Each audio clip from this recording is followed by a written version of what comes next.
नमस्कार दोस्तों, एक बार मैं फिर से स्वागत करता हूं आप सभी लोगों का आपका अपने YouTube चैनल गुरुवर जी के में। जी हाँ दोस्तों, तो एक बार मैं फिर से हाजिर हूं आप लोग लेकर एक नया क्लास।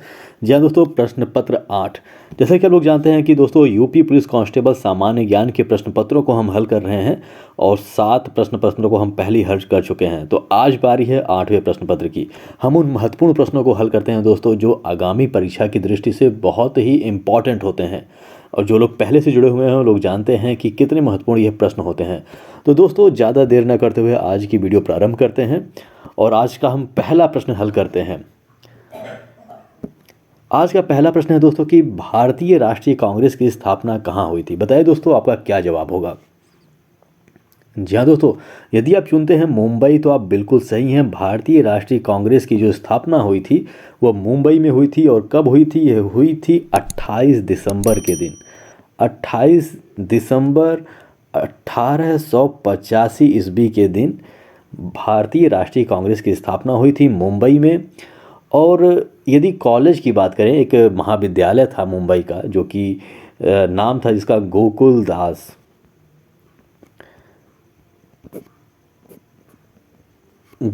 दास संस्कृत महाविद्यालय इसका नाम था। वहाँ पे इसकी स्थापना हुई थी। और यदि इसके संस्थापक की बात करें तो एओ ह्रोम का आप लोगों ने नाम सुना होगा। एओ ह्रोम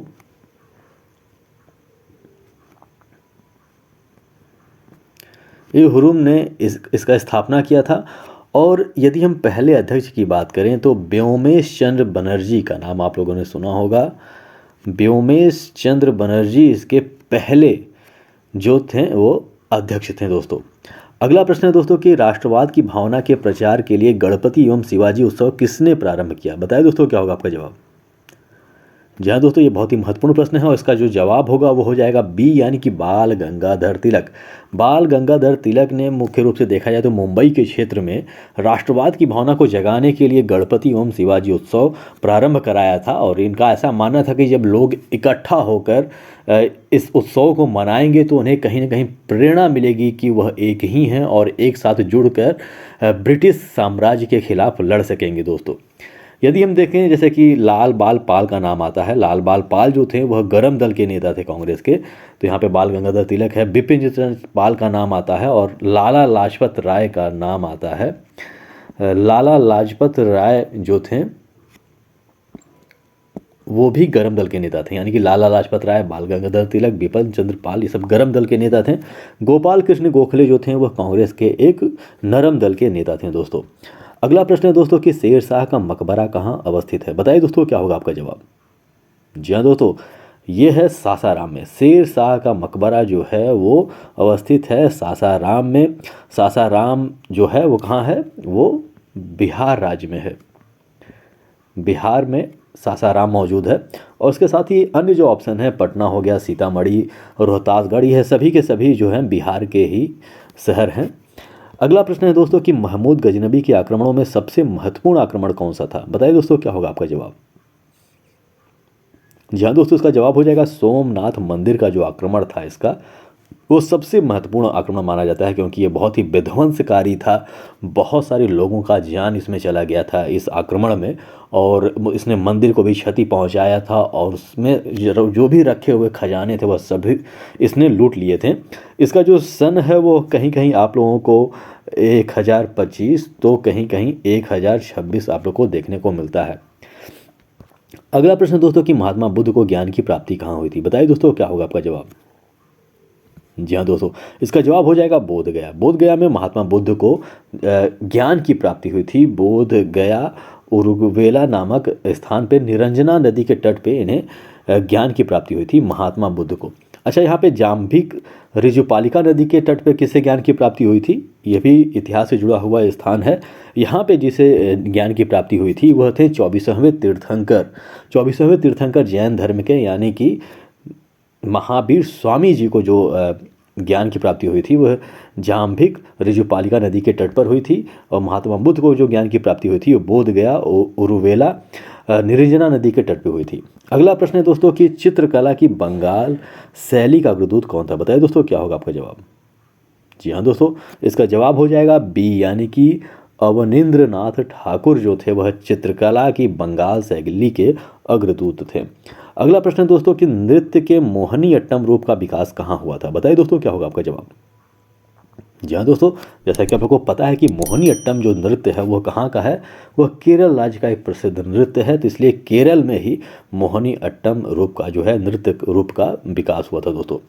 अगला प्रश्न है दोस्तों कि सुंदरबन का डेल्टा कौन सी नदी बनाती है? बताइए दोस्तों क्या होगा आपका जवाब। सुंदरबन आप लोग को पता है कहाँ है? सुंदरबन जो है वो मुख्य रूप से देखा जाए तो यह बंगाल में अवस्थित है और यह गंगा और ब्रह्मपुत्र जो नदियाँ बहती हैं उत्तरी भारत से, ये उन्हीं के द्वारा ले गए मिट्टी या फिर जो भी वहाँ पे जो डेल्टा का निर्माण होता है, वहाँ पे सुंदरबन डेल्टा का निर्माण होता है।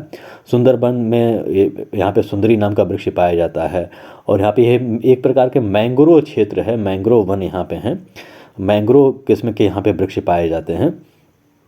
और आप लोग को पता होगा कि यहाँ पे जो बाघ होते हैं बहुत ख़तरनाक होते हैं, वो मुख्य रूप से आदमखोर किस्म के बाघ होते हैं, इसलिए ये भी काफ़ी फेमस है। सुंदरबन के ऊपर कई सारी डॉक्यूमेंट्रीज़ और कई सारी फिल्में भी मौजूद हैं दोस्तों। अगला प्रश्न है दोस्तों कि निम्नलिखित में से किस क्षेत्र में साल भर वर्षा होती है? बताइए दोस्तों क्या होगा आपका जवाब। जी हाँ दोस्तों, इसका जवाब हो जाएगा भूमध्य रेखीय क्षेत्र। भूमध्य रेखीय क्षेत्र में साल भर वर्षा होती है और इसका कारण यह है कि यहाँ पे जो सूर्य की रोशनी होती है वह सीधे पड़ती है, यहाँ पे अधिक गर्मी पाई जाती है और अधिक गर्मी जहाँ पे होगा वहाँ पे जो मुख्य रूप से जो वाष्पीकरण होता है वह भी क्रिया ज़्यादा होगी और इस क्रिया के कारण ही यहाँ पे वर्ष भर वर्षा होती है। और यहाँ पे मुख्य रूप से देखा जाए तो इन्हीं क्षेत्रों में यानी कि भूमध्य रेखा के क्षेत्र में ही जो हमारा वर्ष भर हरे भरे रहने वाले पौधे प्राप्त होते हैं, जिसे हम सदाबहारी वन कहते हैं, यही वो सब भी यहीं पे पाए जाते हैं और यहाँ पे जीव जो है वो होते हैं भरपूर मात्रा में पाए जाते हैं। यहाँ पे जीवन भरपूर मात्रा में मिलते हैं दोस्तों यहाँ के जंगलों में। अगला प्रश्न है दोस्तों कि यहाँ पे अच्छा यहाँ पे मिलान करना है, यहाँ पे ज्वालामुखी का नाम दिया हुआ है, स्थान दिया हुआ है, आप लोग को मिलान करना है और बताना है कि कौन सा सुमेलित नहीं है। तो एटना जो है वह इटली स्थान है इसका, एटना ज्वालामुखी का, ये सही है। फ्यूजियामा जापान का है, ये भी सही है। पोपा जो है वह म्यांमार का है, ये भी सही है। और क्राकाटोआ जो है वह इंडोनेशिया का है। इसमें तो सारे के सारे सही हैं दोस्तों, यानी कि इसमें से कोई भी गलत नहीं है। तो आप लोग याद कर लीजिए, एटना जो है वह इटली का ज्वालामुखी है, फ्यूजियामा जो ज्वालामुखी है वह जापान का है, पोपा जो है म्यांमार का और क्राकाटोआ जो है वो इंडोनेशिया का है दोस्तों। अगला प्रश्न है दोस्तों कि न्यूनतम समर्थन मूल्य का निर्धारण करता है, यानी कि कौन निर्धारण करता है न्यूनतम समर्थक मूल्य का, यानी कि एमएसपी का? बताइए दोस्तों क्या होगा आपका जवाब।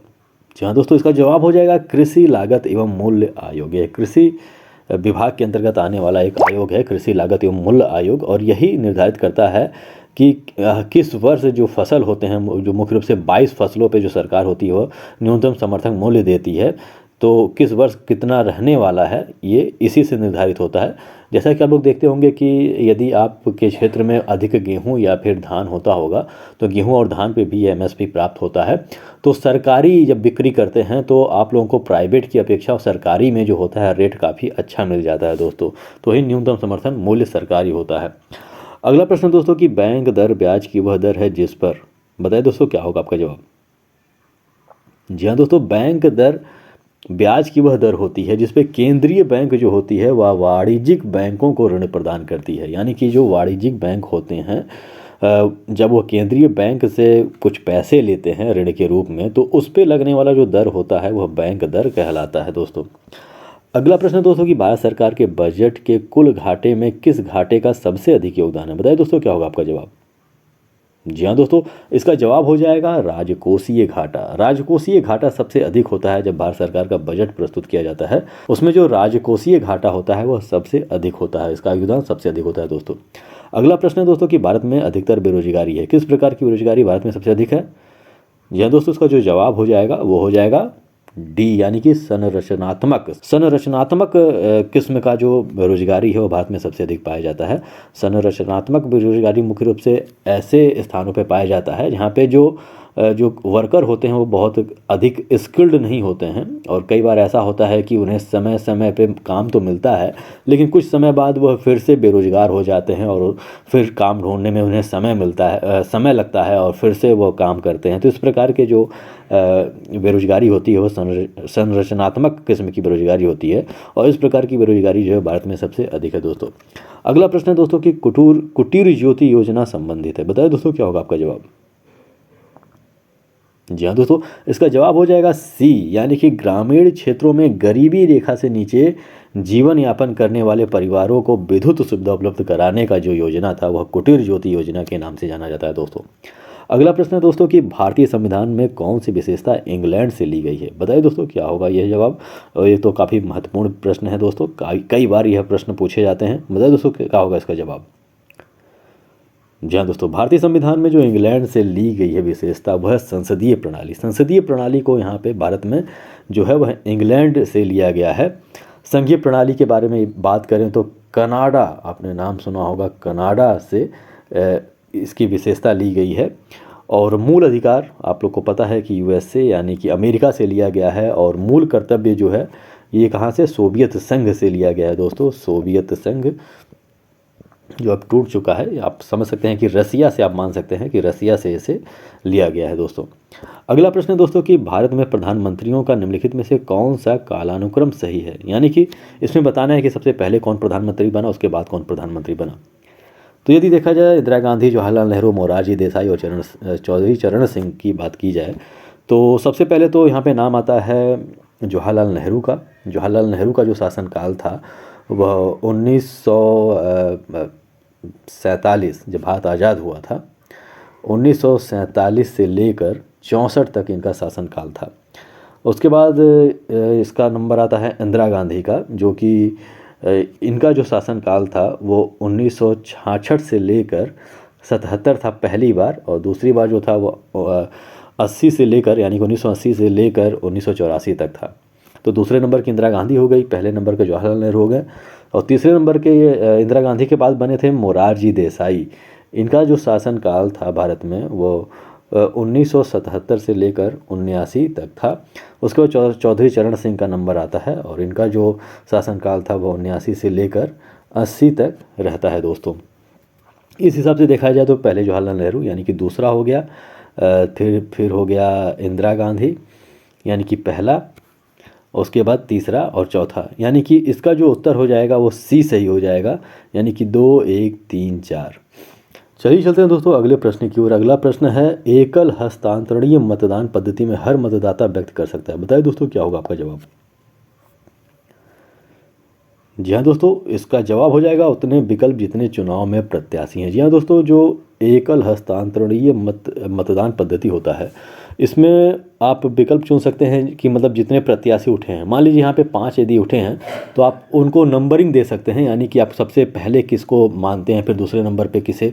ये मान लीजिए अगर 5 लोग उठे हैं चुनाव में तो आप उन्हें नंबरिंग से चुन सकते हैं कि हम पहले नंबर पे इन्हें रखते हैं, दूसरे पे इन्हें, तीसरे और चौथे या पाँचवें पे इन्हें रखते हैं। तो इस पर हर किसी का चुनाव आप कर सकते हैं दोस्तों। अगला प्रश्न दोस्तों कि भारतीय संसद के कामकाज में शून्यकाल का अर्थ है, बताइए दोस्तों क्या होगा जवाब आपका। जी दोस्तों, इसका जो जवाब हो जाएगा वो सी हो जाएगा, यानी कि प्रश्नकाल और अगली कार्य सूची के बीच का जो समय होता है वो शून्यकाल कहा जाता है दोस्तों। अगला प्रश्न दोस्तों कि आत्मकथा द इंडियन स्ट्रगल का लेखक कौन है, बताइए दोस्तों क्या होगा आपका जवाब। जी हाँ दोस्तों, आत्मकथा द इंडियन स्ट्रगल के जो लेखक हैं वो सुभाष चंद्र बोस जी हैं। द इंडियन स्ट्रगल जो है वह सुभाष चंद्र बोस की आत्मकथा है दोस्तों। अगला प्रश्न दोस्तों हीमोग्लोबिन का क्या कार्य है, बताइए दोस्तों क्या होगा आपका जवाब।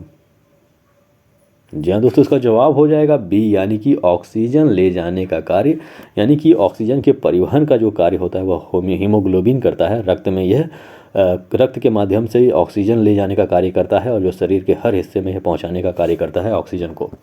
अगला प्रश्न है दोस्तों कि मलेरिया रोग के परजीवी का वाहक है, बताइए दोस्तों क्या होगा इसका जवाब। इसका मतलब ये हुआ कि जो मलेरिया रोग होता है उसमें जो परजीवी होते हैं वह किसके द्वारा फैलाए जाते हैं। इसका जवाब हो जाएगा दोस्तों ए, यानी कि मादा एनोफिलीज। यह एक प्रकार का मच्छर होता है, और मादा मच्छर होता है एनोफिलीज, और इन्हीं के अंदर यह परजीवी पाए जाते हैं। और जब यह मच्छर किसी व्यक्ति को काटते हैं, जब यह संक्रमित होते हैं, परजीवी से संक्रमित होते हैं, और जब यह मच्छर किसी अन्य को काटते हैं तो उससे भी यह परजीवी लग जाते हैं और मलेरिया रोग उस व्यक्ति को हो जाता है दोस्तों। अगला प्रश्न दोस्तों की आवृत्ति का मात्रक है। बताइए दोस्तों क्या होगा आपका जवाब। जहाँ दोस्तों को जवाब हो जाएगा डी यानी कि हर्ट्ज। आवृत्ति का जो मात्रक है वह हर्ट्ज होता है दोस्तों। अगला प्रश्न है दोस्तों कि चंद्रशेखर आजाद कृषि एवं तकनीकी विश्वविद्यालय निम्नलिखित में से किस नगर में स्थित है। बताइए दोस्तों क्या होगा आपका जवाब। जी हाँ दोस्तों, इसका जवाब हो जाएगा सी यानी कि कानपुर। चंद्रशेखर आजाद कृषि एवं तकनीकी विश्वविद्यालय जो है वह कानपुर नगर में स्थित है दोस्तों। अगला प्रश्न दोस्तों कि निम्नलिखित उत्तर प्रदेश में निम्नलिखित में से कहाँ कृषि विश्वविद्यालय। बताइए दोस्तों क्या होगा आपका जवाब। जी हाँ दोस्तों, गोरखपुर, बरेली, लखनऊ और फैजाबाद में देखा जाए तो फैजाबाद में जो है वह कृषि विश्वविद्यालय मौजूद है और जिसका नाम है आचार्य नरेंद्र देव कृषि एवं प्रौद्योगिकी विश्वविद्यालय। जी हाँ दोस्तों, यानी कि फैजाबाद हो जाएगा इसका उत्तर। आचार्य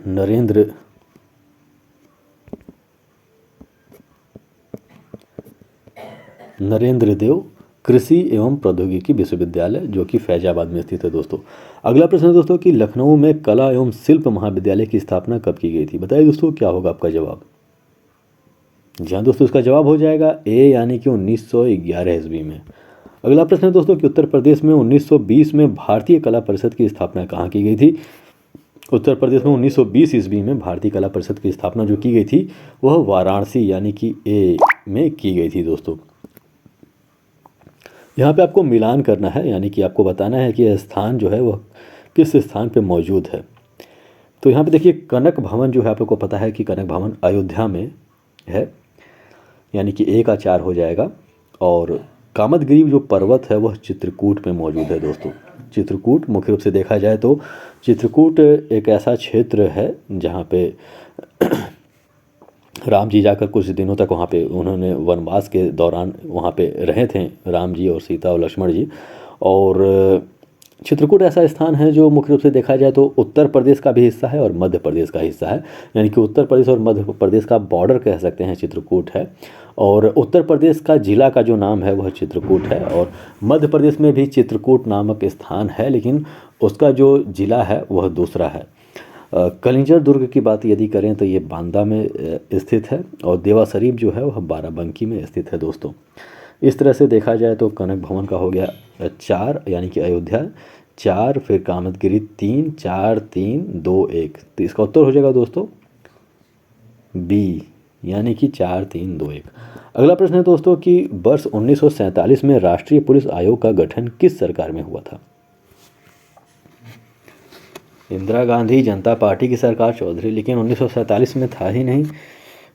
ये लगता है प्रश्न गलत है यहाँ पे दोस्तों। 1947 नहीं बल्कि 1977 होना चाहिए। 1977 में राष्ट्रीय पुलिस आयोग का गठन किया गया था और 1977 में जो शासन था वह था दोस्तों जनता पार्टी का। जैसा कि आप लोग को पता है कि इंदिरा गांधी का जो शासनकाल था पहली बार का वह 1966 से लेकर 77 तक था। 77 में इनकी सरकार नहीं रह जाती है और फिर जनता पार्टी की सरकार बनती है और मुख्य रूप से देखा जाए तो मोरारजी देसाई प्रधानमंत्री बनते हैं 1977 से लेकर 1979 तक। और मोरारजी देसाई के समय में पुलिस आयोग राष्ट्रीय पुलिस आयोग का गठन किया जाता है दोस्तों और जनता पार्टी के यह प्रधानमंत्री थे दोस्तों।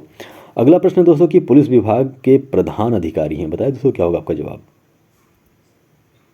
जी हाँ दोस्तों, इसका जो जवाब हो जाएगा वो हो जाएगा DGP यानी कि director general of police. Director general of police जो होता है वह प्रदेश का एकमात्र अधिकारी होता है जिसके ऊपर कोई नहीं होता है, यानी कि यह प्रदेश का सबसे बड़ा पुलिस विभाग का अधिकारी होता है, यानी कि DGP यानी कि डायरेक्टर जनरल ऑफ पुलिस।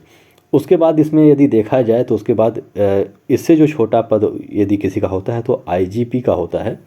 इस ऑप्शन के अनुसार बता रहा हूँ मैं। IGP का मतलब होता है inspector general police, inspector general of police होता है। फिर DIG का होता है यानी कि deputy inspector general of police होता है। उसके बाद SSP का होता है यानी कि सीनियर सुपरिटेंडेंट ऑफ पुलिस। अगला प्रश्न है दोस्तों कि यदि आपके पड़ोस के मकान से आधी रात में चीखने चिल्लाने की आवाज़ आ रही है, फायर भी किया गया है, तो आप क्या करेंगे। बताइए दोस्तों क्या होगा आपका जवाब। यह सुना अनसुना कर देंगे या फिर अपने प्राण संकट में नहीं डालेंगे या फिर तुरंत पुलिस को फ़ोन कर सूचित करेंगे या फिर अपना फ़ोन बंद कर बताइए दोस्तों क्या होगा। एक अच्छे नागरिक होने के नाते आपका दायित्व है कि आप उसे ध्यान दें, यानी कि उसे अनसुना ना कहें, और इसलिए आप तुरंत पुलिस को सूचित करेंगे, क्योंकि गोली भी चल रहा है तो वहाँ पे जाना आपके लिए सही नहीं होगा, और इसलिए तुरंत पुलिस को फ़ोन करके सूचित करेंगे दोस्तों। अगला प्रश्न है दोस्तों कि स्वावलंबन पेंशन योजना का उद्देश्य है, बताइए दोस्तों क्या होगा आपका जवाब। जी हाँ दोस्तों, इसका जवाब जो हो जाएगा उसमें हो जाएगा डी, यानी कि उपरोक्त में से कोई नहीं। स्वावलंबन पेंशन योजना जो था मुख्य रूप से इसमें ऐसा था कि एक उम्र सीमा के बाद आप इसमें पैसे जमा कर सकते थे बैंक में, और कुछ पैसे आप देते हैं और कुछ पैसे सरकार मिलाकर आपको उसमें देती, और बाद में आपको उसका फ़ायदा मिलता, और ये सभी के लिए थे, इसमें कोई महिलाओं की बात नहीं थी। और मुख्य रूप से देखा जाए तो आजकल अटल पेंशन योजना जो है वह इसी के अंतर्गत आ गया है, यानी कि वह इसमें सम्मिलित कर लिया गया है दोस्तों। अगला प्रश्न है दोस्तों कि समेकित बाल विकास योजना में बालकों को कौन कौन सी सुविधाएं प्रदान की जाती हैं, बताइए दोस्तों क्या होगा आपका जवाब। जी हाँ दोस्तों, इसमें निःशुल्क शिक्षा, पौष्टिक आहार और टीकाकरण, यानी कि ये सभी के सभी सही हो जाएंगे। ये सभी के सभी सुविधाएं दी जाती हैं समेकित बाल विकास योजना में। अगला प्रश्न है दोस्तों कि किसी नेटवर्क पर ऑनलाइन लिखित वार्तालाप को क्या कहा जाता है। तो आपको पता है कि जब हम लोग किसी को मैसेज करते हैं टाइपिंग करके तो उसे क्या कहा जाता है, उसे हम चैटिंग कहते हैं, चैटिंग करना। अगला प्रश्न है दोस्तों कि सबसे लंबी खाद्य श्रृंखला मिलती है, बताइए दोस्तों क्या होगा आपका जवाब। जी हाँ दोस्तों, घास के मैदान, यानी कि ए इसका उत्तर हो जाएगा। घास के मैदान में सबसे लंबी खाद्य श्रृंखला पाई जाती है। खाद्य श्रृंखला का मतलब ये हुआ कि हम कैसे भोजन के रूप में हम कैसे एक दूसरे के ऊपर, एक दूसरे जीव के ऊपर निर्भर रहते हैं। मान लीजिए कि घास है जो सूर्य से रोशनी प्राप्त करके अपनी भोजन बना रहा है, और घास को कोई कीड़ा खा ले रहा है, और कीड़े को कोई मान लीजिए कोई मेढक खा रहा है, मेढक को फिर कोई सांप खा ले रहा है, सांप को चील खा रहा है। तो एक प्रकार का क्या है, ये एक खाद्य श्रृंखला है ये दोस्तों। या फिर आप कह सकते हैं कि घास जो है वो किसी कोई शाकाहारी जानवर जैसे कि गाय भैंस हो गया, या फिर आप कह सकते हैं कि जो हमारे हिरन होते हैं उसने खा लिया, और हिरन या गाय भैंस को कोई शेर खा गया। तो इस प्रकार का जो श्रृंखला होता है वो खाद्य श्रृंखला होता है, इसे खाद्य श्रृंखला कहा जाता है। और घास के मैदान में सबसे अधिक खाद्य श्रृंखला, सबसे लंबी खाद्य श्रृंखला पाई जाती है दोस्तों। अगला प्रश्न दोस्तों कि अंतर्राष्ट्रीय महिला दिवस कब मनाया जाता है, बताइए दोस्तों क्या होगा आपका जवाब। जी हाँ दोस्तों, इसका जवाब हो जाएगा 8 मार्च। 8 मार्च को प्रत्येक वर्ष अंतर्राष्ट्रीय महिला दिवस मनाया जाता है दोस्तों। अगला प्रश्न दोस्तों कि नीली क्रांति किससे संबंधित है, बताइए दोस्तों क्या होगा आपका जवाब। जी हाँ दोस्तों, नीली क्रांति आप लोग को समझ सकते हैं कि नीली क्रांति जो है वह मत्स्य उद्योग से संबंधित है। नीली क्रांति का मतलब है कि मत्स्य पालन में जो प्रोत्साहित किया जाता है चीज़ों को, वह नीली क्रांति के अंतर्गत आता है। दुग्ध उत्पादन जो होता है दोस्तों वह श्वेत क्रांति के अंतर्गत आता है। श्वेत क्रांति के अंतर्गत दुग्ध उत्पादन होता है। आलू उत्पादन जो है वो आप लोग को पता है कि गोल क्रांति जो है, गोल क्रांति के अंतर्गत आता है आलू उत्पादन। आज का अंतिम प्रश्न है दोस्तों कि द गोल्डन गेट के लेखक हैं, बताएं दोस्तों क्या होगा आपका जवाब। जी हाँ दोस्तों, द गोल्डन गेट के लेखक हैं विक्रम सेठ। तो दोस्तों आज का यह अंतिम प्रश्न था। आशा करता हूँ कि दोस्तों आपको यह वीडियो अच्छा लगा होगा, और वीडियो अच्छा लगा होगा, और वीडियो पसंद भी आया होगा, और चीज़ें समझ में भी आई होंगी। तो दोस्तों हमारे साथ बने रहिए यदि आप कांस्टेबल की परीक्षा निकालना चाहते हैं। और ये बहुत ही महत्वपूर्ण प्रश्न है। हम अभी ये सामान्य अध्ययन के लगभग 13 चैप्टर्स लेकर आने वाले हैं। उसके बाद हम लेकर आएंगे हिंदी के, और फिर आप लोग समझेंगे रीजनिंग और मैथमेटिक्स के जो प्रश्न हैं उसे भी हम इसमें शामिल करेंगे। तो दोस्तों यदि आपको यह वीडियो अच्छा लगा तो इसे लाइक कर दीजिएगा, शेयर भी कीजिएगा, और हमारे इस चैनल को सब्सक्राइब भी कर लीजिएगा, और बेल आइकन भी प्रेस कीजिएगा ताकि जब हम नई वीडियो लेकर आएँ तो उसकी जानकारी आपको हो सके। तो हमारे साथ बने रहने के लिए बहुत बहुत धन्यवाद। मिलते हैं अपने अगले वीडियो में।